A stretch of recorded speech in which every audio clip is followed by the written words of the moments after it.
Okay, welcome to the deep dive. This is where we take your provided sources, and today it's a stack of summaries from recent medical papers, Yeah, a fascinating collection. and we really plunge into them.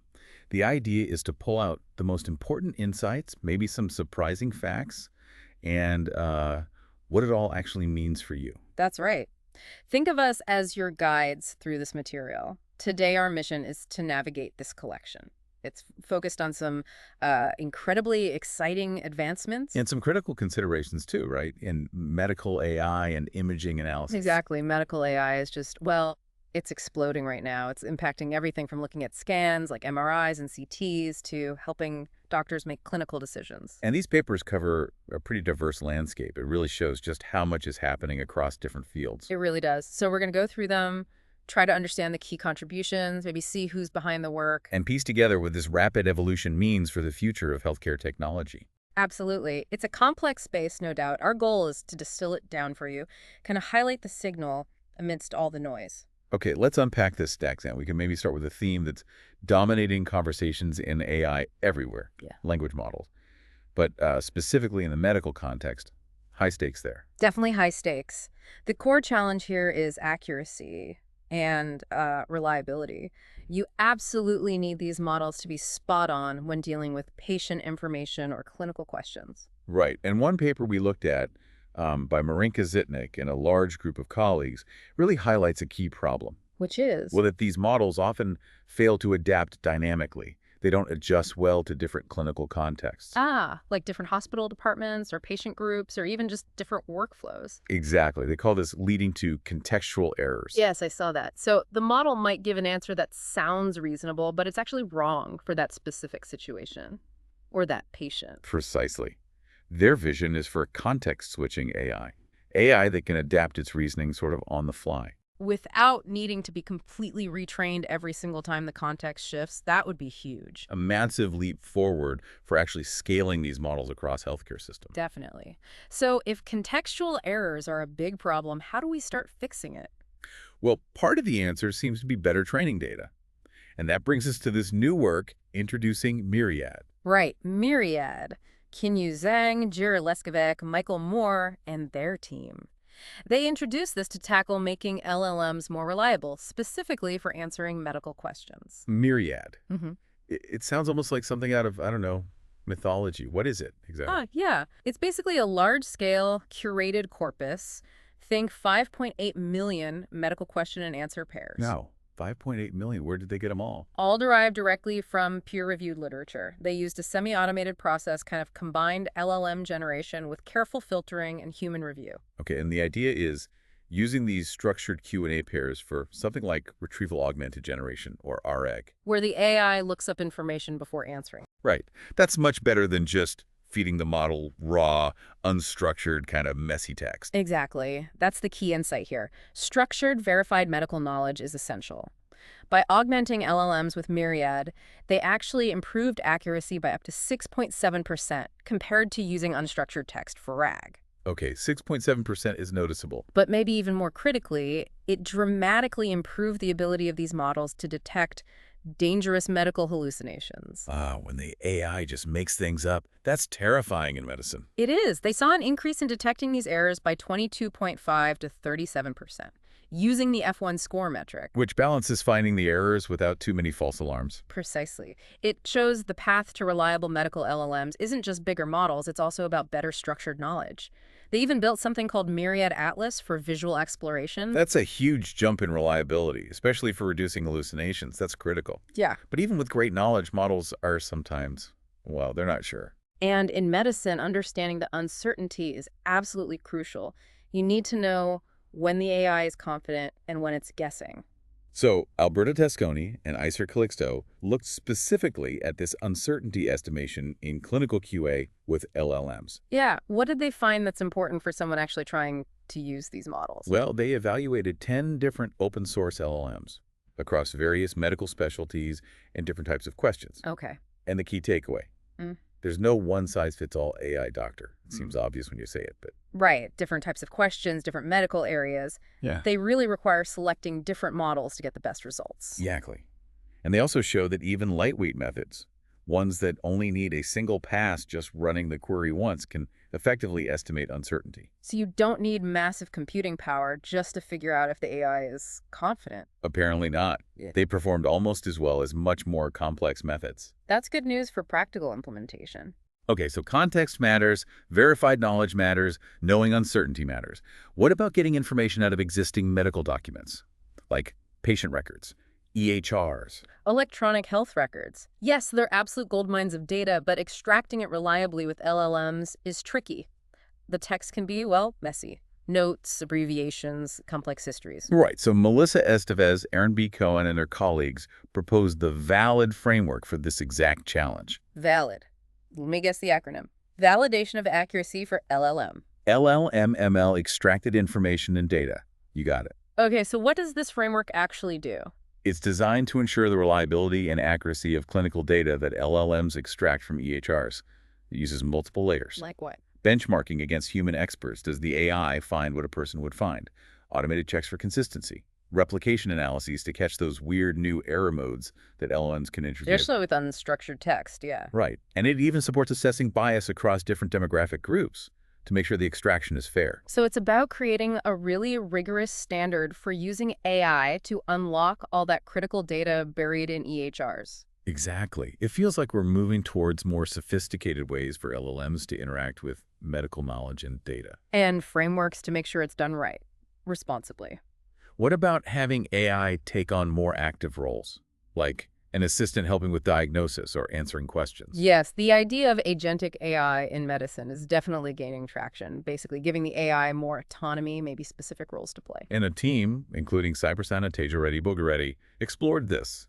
And a clinical QA task, right? They did, and they achieved runner-up in a competition using this approach. How did they make their AI act more like a helpful assistant? What was the trick? They used something called agentic prompt optimization and a self-consistency voting scheme. Okay, break that down. Agentic prompt optimization. It means the AI basically tries different ways of phrasing its own internal prompts or questions to itself. And self-consistency voting. It then checks for consistent answers across these different attempts. It's effectively thinking through the problem from multiple angles before giving a final answer. It's like the AI is double-checking its own work by asking itself the question in different ways. Pretty much. And they found this significantly outperforms standard prompting methods, sometimes by over 20 percentage points in accuracy. Wow, that's substantial. Yeah, the takeaway seems to be that giving AI systems these more sophisticated reasoning strategies, like trying different thought processes and verifying them, can lead to much more accurate results. And potentially more cost-effective AI assistance in healthcare, too. That's fascinating. AI prompting itself to find better answers. Now, speaking of interacting with knowledge, what about structured knowledge bases? Things like knowledge graphs, which map out relationships between concepts. Can LLMs use those effectively? Absolutely. That connection is really important. Uni Susanti and Michael Ferber tackled how to integrate knowledge graphs, KGs, with LLMs specifically for causal discovery. Causal discovery. Figuring out cause and effect relationships from medical literature or data. That seems really important, but also really hard. It is hard. LLMs can be inconsistent or unstable when trying to infer causality just from raw text. The connections aren't always explicitly spelled out. So what was their approach? Their novel approach involves finding the most informative subgraphs, so the most relevant chunks of structured information within the knowledge graph. And then using those epigraphs to enhance the prompts they give to the LLM. Exactly. Yeah. So you're feeding the LLM the relevant structured context before it tries to reason about causality. Does it work? Significantly outperformed baseline methods in inferring causal relationships. They saw gains up to, I think, 44.4 percentage points in F1 scores across different data sets and models. That is huge. It is. And it's important because it shows how combining the sort of flexible reasoning power of LLMs with the precision of structured knowledge like KGs can lead to more reliable causal insights. Which is critical for understanding disease pathways or how treatments really work. Okay, that gives us a really good overview of what's happening with language models, knowledge, reasoning, all in the medical space. Let's maybe pivot now to our second big theme, AI in medical imaging. Right. This is where we see AI helping doctors actually look at things inside the body. Scans, images. Yeah, image analysis, it's one of the earliest and you could argue most impactful areas for AI in medicine so far. Agreed. And it covers everything from brain scans, like we just mentioned, to pathology slides looked at under a microscope. Let's start with a specific task, segmentation, which is basically outlining specific structures or tissues in an image, right? Exactly. Finding the edges, defining the regions. And Markey and Manzak, Benjamin H. Can, and their large team developed something called TissueNet for this. TissueNet. It segments extracranial tissues from brain MRI, so things outside the brain itself, like the skull, muscles. Yes, exactly. Things like skull bone, fat, and muscle. From standard T1-weighted brain MRI scans. Why is that important? Why segment those bits? Well, quantifying these tissues can actually provide valuable information for studies on aging or disease progression or even treatment response in some cases. Interesting. And how well does TissueNet work? The neat thing about it is its strong performance, which they validated across a really wide age range, including children, and even in cases with brain tumors, which can distort anatomy. Okay, so it's robust. Seems to be. They achieved median DICE coefficients between 0.79 and 0.83 in their validation studies. DICE coefficient, that's a measure of overlap, right? Yeah. Closer to 1 is better. Exactly. It measures the overlap between what the AI outlined and what the human expert outlined, the ground truth. So those numbers around 0.8 show TissueNet is pretty accurate at outlining these specific tissues. Okay, so that's outlining around the brain. What about moving inside the brain? AI for abnormality detection, finding things like tumors or strokes. Yes, that's another major application. Rajan Dasgupta and colleagues worked on using transfer learning for this. Transfer learning, using models trained on other stuff first. Right. They used lightweight models like MobileNet V2 and also the more standard ResNet 50 for classifying brain tumors and strokes directly from MRI data. So they took models pre-trained on large general image datasets, like photos from the internet, and fine-tuned them specifically for brain MRI analysis. What's particularly interesting is their ability to classify both tumors and strokes and even identify different stages of these conditions. How accurate were they? They achieved high accuracy, up to 93% in training and 88% in validation, which is quite good. And the mention of MobileNet V2 that suggests this could be useful in places without, giant supercomputers. Absolutely. MobileNet V2 is designed specifically to be computationally efficient. It runs well on less powerful hardware. So that makes it a really promising option for implementing sophisticated diagnostic tools in maybe low-resource settings, or even on mobile devices eventually. Exactly. It could help democratize access to this kind of advanced AI analysis. Okay, so we've talked about specific imaging tasks, like segmentation and classification, different modalities like MRI. What about these vision language models, VLMs, the ones that combine analyzing images with understanding or generating text? Yeah, the multimodal models. Can they actually be used effectively in medical imaging? Because medical images often look very different from the photos VLMs are usually trained on, right? That's a huge question, and yes, it seems they can, but it takes work. A team including 𝗵𝗄, Jin-Kai, and Michael Tin-Chung Ying applied VLMs specifically to ultrasound images. Ultrasound. Yeah, they'll definitely look different from your average cat photo.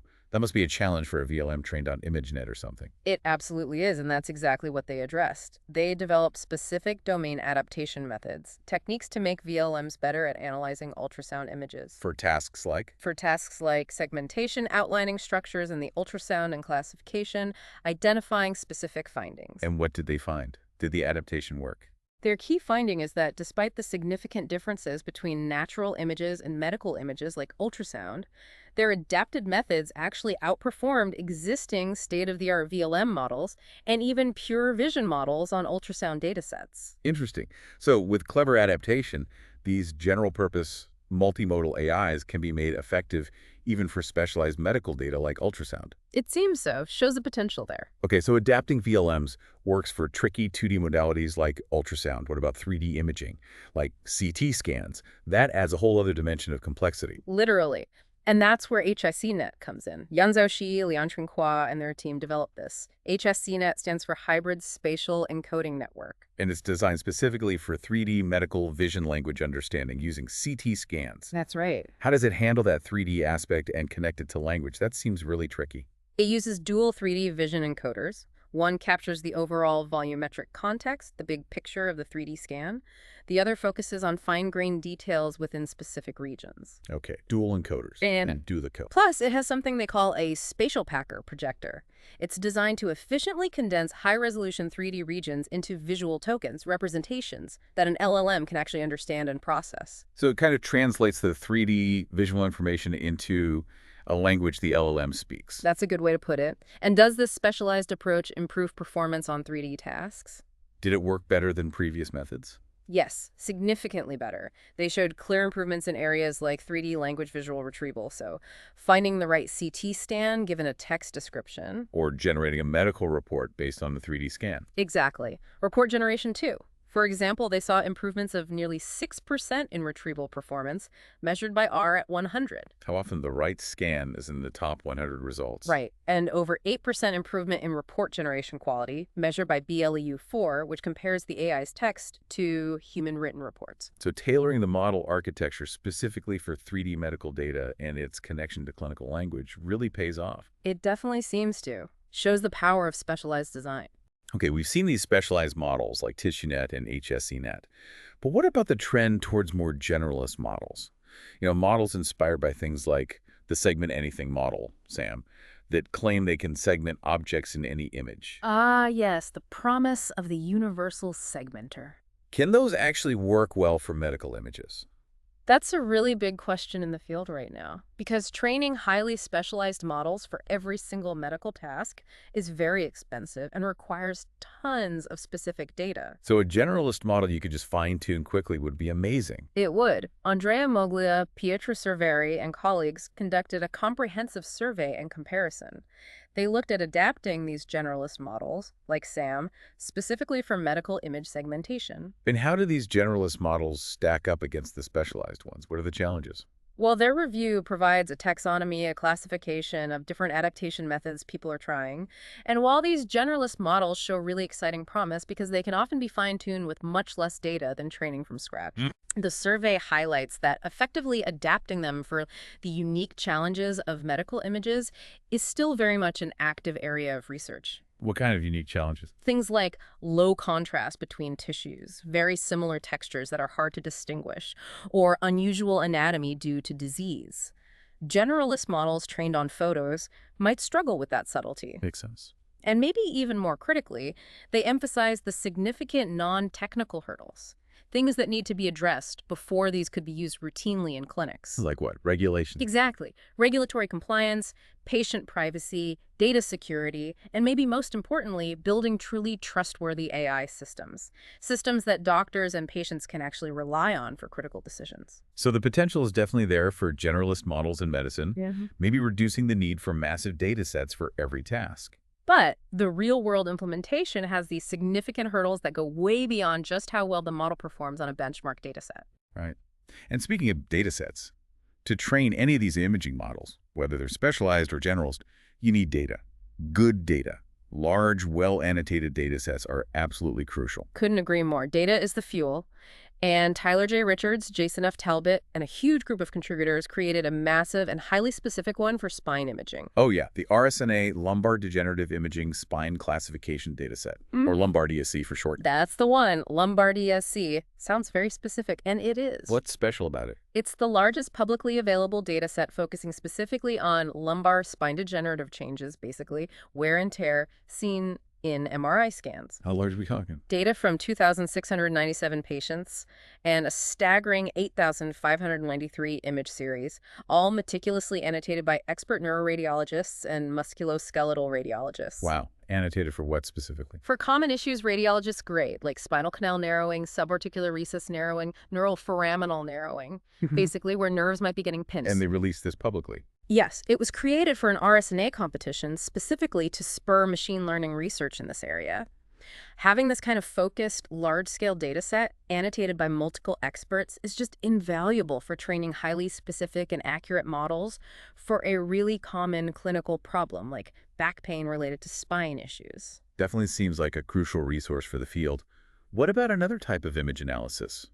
Digital pathology, where they scan microscope slides. Quality must be paramount there, too. Absolutely. Digital pathology involves scanning microscope slides at incredibly high resolution, creating these massive images, gigapixels sometimes. And just like any digital image, Quality assurance is key. Artifacts on the slide, I don't know, bubbles, dust, tissue fold, those could really mess up an AI diagnosis, right? Or even a human pathologist's interpretation. Even minor artifacts can significantly impact the analysis. So 𝗪𝗵𝗫𝗵𝗃 𝗧𝗵𝗃 and their colleagues explored using AI for semi-automated quality assurance in digital pathology. Semi-automated. So the AI helps the human quality checker. Exactly.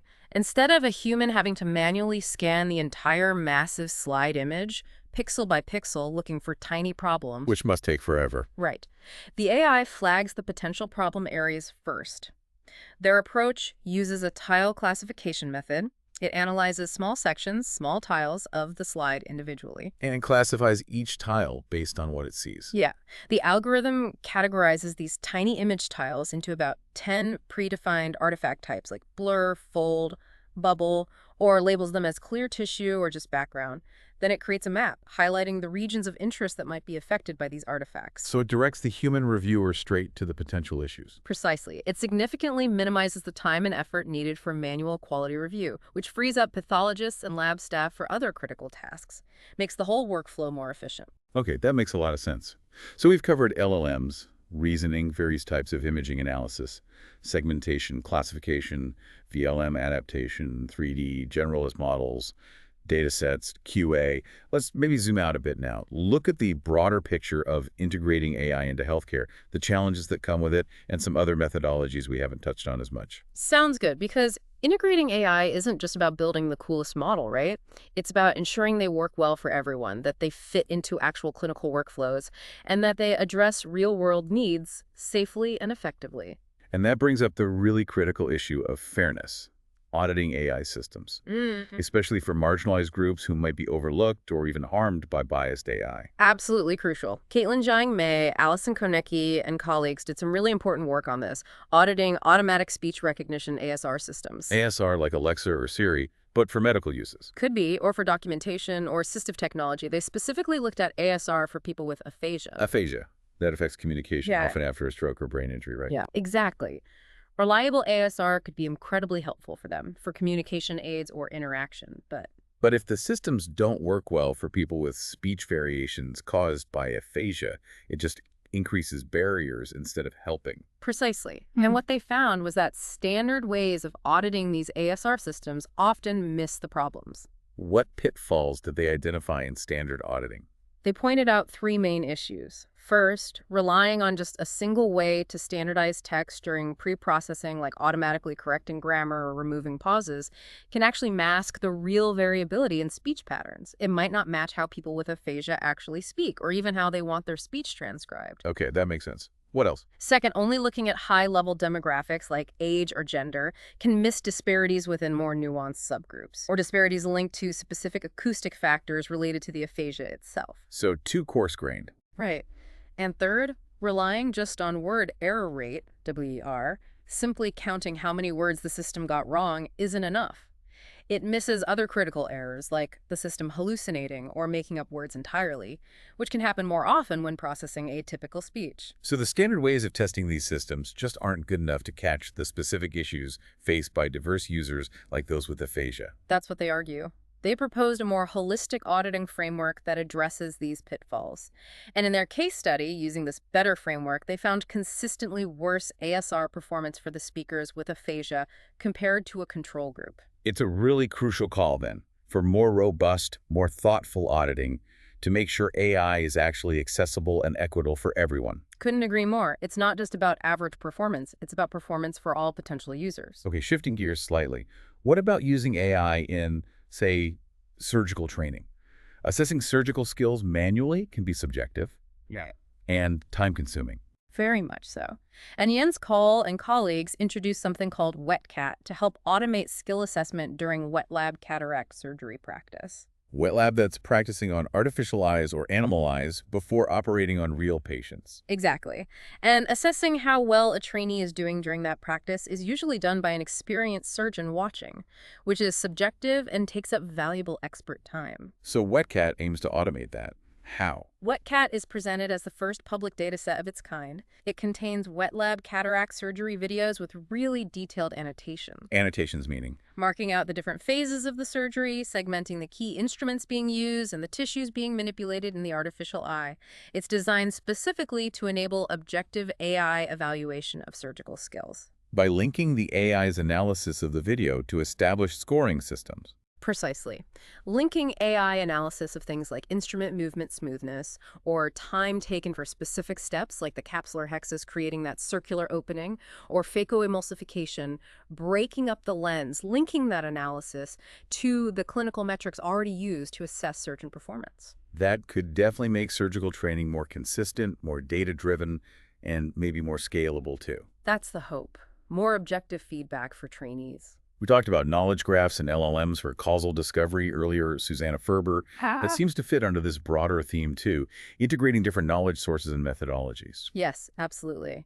That work on using informative subgraphs from KGs to enhance LLM prompts for inferring causality is a perfect example of combining structured data, the KG, and unstructured data, text processed by the LLM to get more reliable reasoning. Right. And speaking of combining things, what about privacy? That's a huge concern when dealing with sensitive medical data, especially if it's spread across different hospitals or clinics.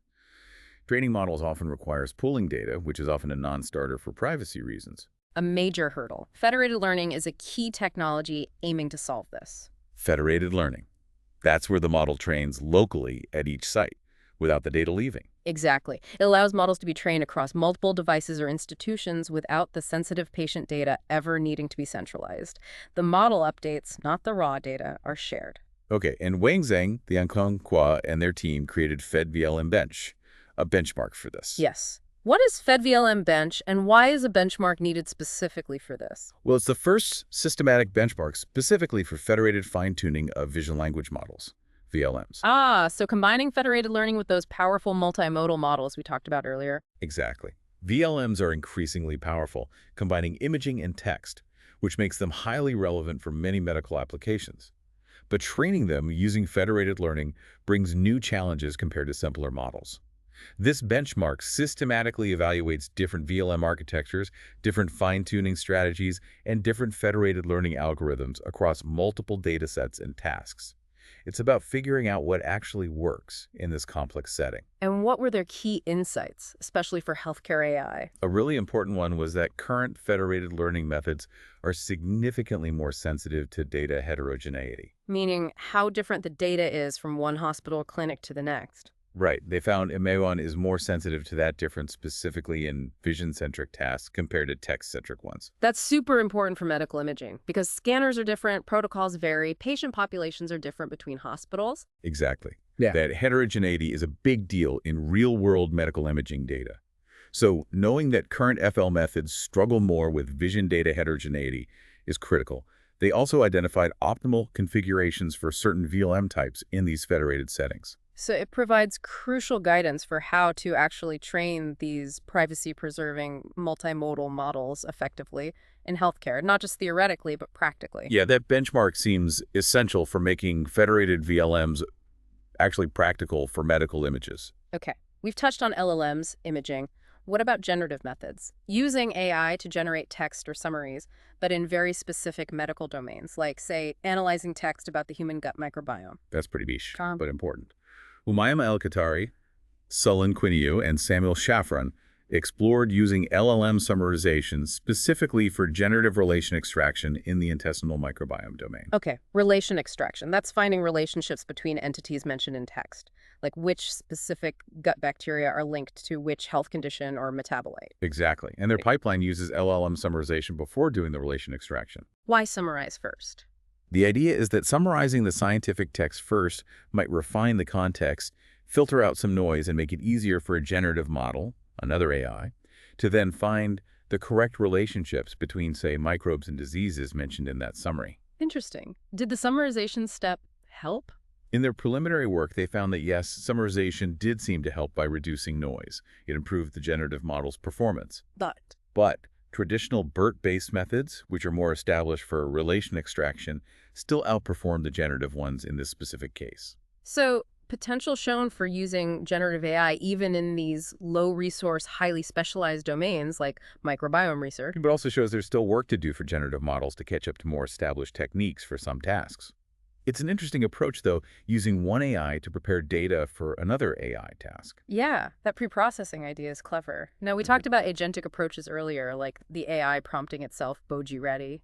What about going even further multi-agent systems for something really complex like multimodal diagnosis? Right, like combining information from images, text, maybe lab results. 𝗵𝗲𝗆 𝗶𝗴𝗵𝗵 and their team introduced MedChat. MedChat. It's a multi-agent framework designed to emulate multidisciplinary medical teams.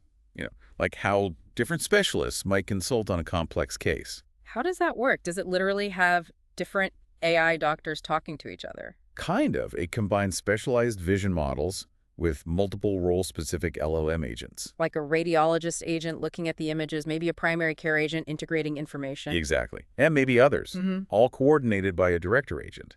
They applied it to a task like diagnosing glaucoma using both eye images and clinical notes. And the goal is? The goal is that by having these different agents with specialized roles collaborate and share information, it enhances the overall reliability and, importantly, reduces the chance of hallucinations compared to using just a single monolithic AI agent trying to do everything. So it's an attempt to capture the collaborative reasoning process that human experts use for complex cases. Yeah, feels like a powerful direction for tackling those really complex diagnostic tasks that require integrating multiple types of information and perspectives. Definitely. Now, what about the human perspective on all this AI advancement? We've talked a lot about the tech. How are the actual end users, like surgeons, viewing AI? Are they ready for it? Scared of it? That's absolutely critical for adoption, isn't it? Lorenzo Arboit, Pietro Mascagni, and the EAES working group conducted surveys of surgeons. They compared views before and after the recent GPT era really took off. Comparing views from, say, 2021 versus 2024. Exactly. Was there a big shift in how surgeons perceive AI after LLMs like ChatGPT became so prominent? Definitely. Awareness of AI and attendance at AI-related courses saw a significant jump between the two surveys. Okay, so they're more aware. What else changed? Expectations about who should be driving AI integration shifted somewhat. Hospital management became seen as a more relevant player in surgeons' minds in the 2024 survey. Interesting. Maybe reflecting a move from research idea to practical implementation? Could be. And ethical concerns, particularly around accountability, who's responsible if the AI makes a mistake. And transparency, understanding why the AI suggested something, those gained much more prominence in the 2024 survey. So surgeons are more aware and they're thinking more deeply about the practical and ethical implications of using AI in their work. Yes, though the surveys also suggested that deep familiarity with the foundational concepts of AI is still relatively limited for many surgeons. And what did they see as the biggest barrier to actually using AI? The biggest persistent obstacle they cited was infrastructure limitations within hospitals. The practical stuff, having the right hardware, the right software, the IT support, data integration. Exactly. Those practicalities are still seen as the main bottleneck. But despite those hurdles, optimism is very high. Nearly 80% believe AI will positively impact surgery. And get this, a massive 96.6% said they were willing to integrate AI into their practice if the tools are proven safe and effective. Wow, 96.6% willingness. That's striking. The desire is clearly there. Absolutely. The desire is there, but the practicalities, the infrastructure, and maybe the deeper understanding and trust still need work. That makes sense. Okay, shifting gears again maybe to a truly transformative application. Reinventing clinical trials. They're fundamental to developing new treatments, but they're also incredibly slow and expensive. Right. And 𝗵𝗽𝗆 𝗵𝗫 and a large group of leaders from pharma, research institutions, AI companies published what they call a manifesto, outlining a roadmap for AI-driven transformation in clinical trials. A manifesto. That does sound ambitious. What's their vision? It is ambitious. It's a collaborative vision proposing how advanced AI methods, specifically causal inference. Understanding cause and effect from data. Right. And digital twins. Virtual representations of patients or trial processes. Exactly. How these AI techniques can potentially deliver faster, safer, and more personalized clinical trial outcomes. How? By making trials more efficient. Or finding the right patients faster. All of the above, potentially. Better patient selection, predicting outcomes, optimizing trial design, maybe even creating synthetic control arms using digital twins. The focus is on integrating these technologies actionably within existing regulatory frameworks. They're not trying to throw out the rule book entirely. Just make the process much smarter and more efficient using AI. Right. Aiming to redefine the gold standard for how we test new medicines. This really has the potential to significantly speed up drug development and make treatments much more tailored to individuals. That would be a massive impact. Truly transformative if they can pull it off. Agreed. Now, thinking back to LLMs and reasoning, Mm-hmm. we saw agentic approaches using KGs. Is there work on building datasets specifically for medical reasoning itself to train models to think more like doctors? Yes, absolutely. Good reasoning is key. 𝗪𝗏, and their team created ReasonMed. ReasonMed. And the claim is it's the largest medical reasoning dataset. That's what they state, yes. It's designed specifically to train AI models to reason through medical questions, step by step. It contains 370,000 examples. How did they generate all those examples? Through a pretty sophisticated multi-agent verification and refinement process, they even had an error refiner agent specifically designed to improve the logical steps the AI takes in its reasoning chain. Okay, and they used this dataset to study the best ways to fine-tune models for medical reasoning. Exactly. What fine-tuning strategies work best? And the best strategy they found was Combining detailed chain of thought, SOT reasoning, where the AI explicitly shows its step-by-step thinking process with concise answer summaries at the end, that combination was the most effective. interesting. Did they build a model based on this? They did. They trained ReasonMed 7B. It's a relatively smaller model, only 7 billion parameters, based on this data set and using that combined QT and summary strategy. And how did it perform? It actually outperformed much larger models, including the then state-of-the-art LLM 3.170B, on a specific medical QA benchmark called PubMed-QA. A 7B model beat a 70B model. By a notable 4.6 percentage points on that benchmark. It's a really significant finding. Wow, what does that tell us? It suggests that with the right kind of data, specifically tailored for reasoning, and the right fine-tuning approach, smaller, more efficient models can sometimes exceed the performance of much larger, more general ones for specific complex tasks, like medical reasoning. Quality over just quantity. That's impressive. Good news for making powerful medical AI more accessible. Okay, just a couple more areas from the sources. Let's revisit explainable AI. XAI, helping us understand why the AI made a decision, particularly important in settings where maybe advanced tech is scarce or trust in AI is still building. Absolutely. The black box problem is a major barrier to adoption.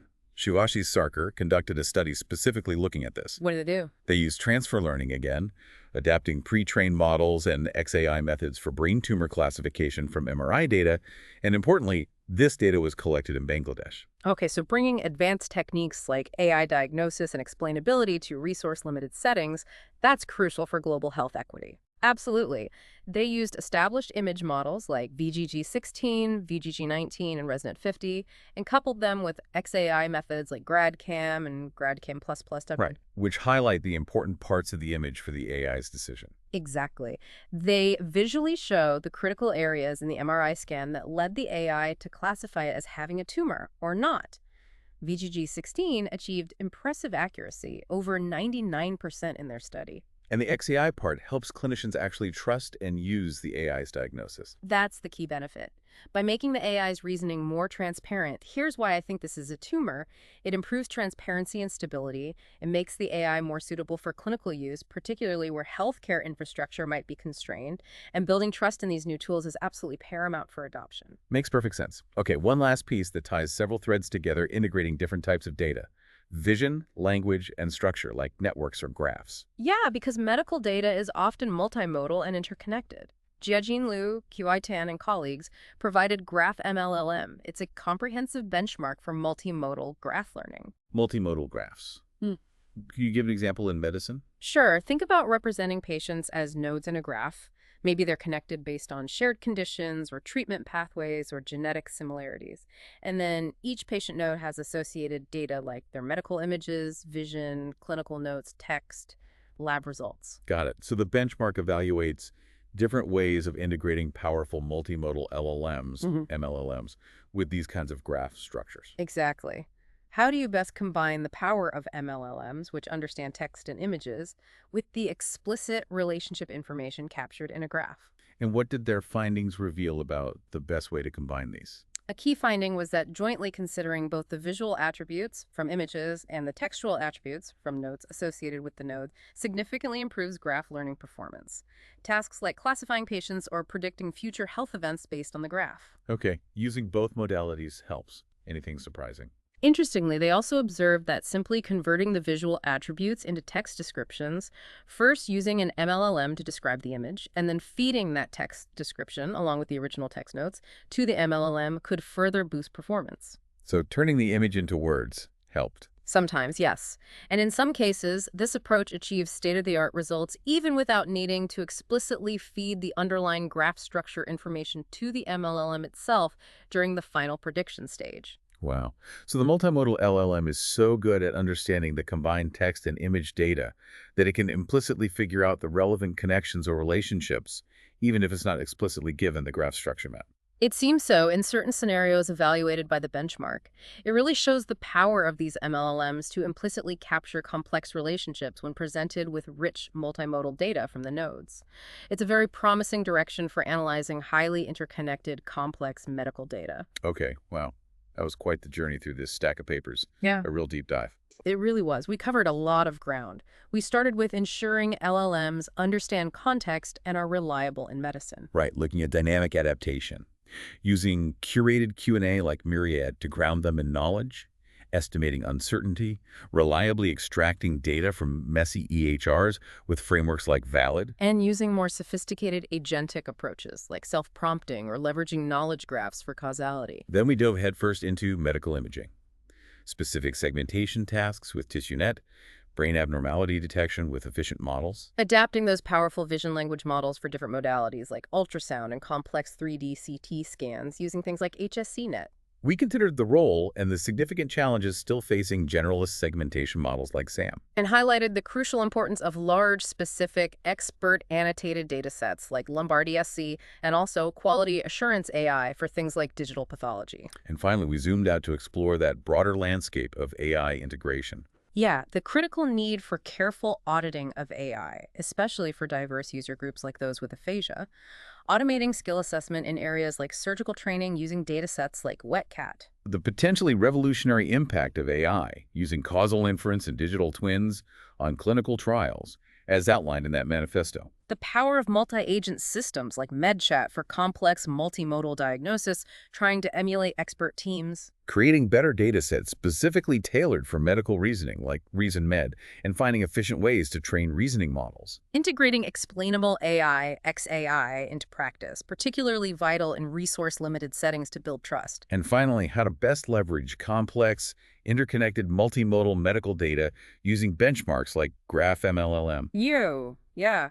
It's abundantly clear from just this collection of papers that AI in medicine isn't just one thing. It's not a single technology or one magic solution. No, it's a really complex and incredibly rapidly advancing ecosystem. It's tackling diverse problems all across the spectrum of healthcare. Using a really wide array of different techniques, from deep learning for images to sophisticated language models and graph neural networks. And these papers, they really offer just a snapshot of that progress, don't they? They highlight both the incredible potential AI has to transform healthcare, but also the ongoing significant challenges that the field is actively working to address, things we kept coming back to. Like ensuring data reliability, protecting patient privacy, integrating these tools smoothly and ethically into already complex clinical workflows. And addressing the crucial human factors like surgeon awareness, training, trust, and acceptance. It's a truly dynamic space. And well, that brings us back to you, the listener, having navigated this deep dive into these specific sources with us. Given the rapid advancements we've discussed today, from AI that can potentially switch clinical contexts dynamically and dramatically reduce dangerous hallucinations, to multi-agent systems that try to emulate medical teams, to privacy-preserving federated learning, making progress for complex models, and surgeons showing this huge willingness to adopt these tools. How quickly do you actually think the state-of-the-art that's presented in these research papers will become routine clinical practice? Is it 5 years away? 10. 2. And maybe more importantly, what new challenges will that widespread adoption bring? Challenges we perhaps haven't even fully grasped yet. What aspect of this deep dive might you want to learn more about next?